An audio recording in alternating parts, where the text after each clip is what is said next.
this really is something that is not necessarily along the lines of left versus right or conservative versus liberal.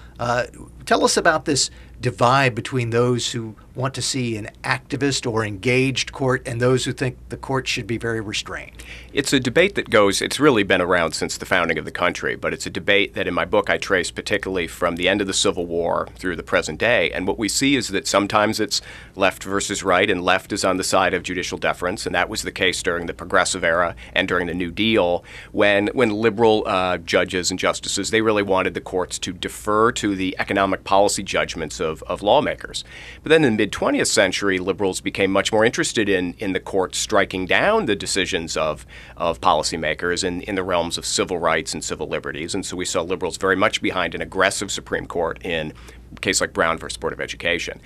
And then in the last 30 years or so, we have seen conservatives really take up the cause of judicial restraint, and that's in large part in response to the abortion ruling and Supreme Court decisions recognizing a right to privacy. And so then what I look at in the book is within the right, libertarians and conservatives, they are dividing over this question, where with conservatives following the lead of people like Robert Bork, favoring a much more deferential court, and libertarians really wanting the courts to aggressively police the government, police the other branches, and strike down what they see as a government overreach.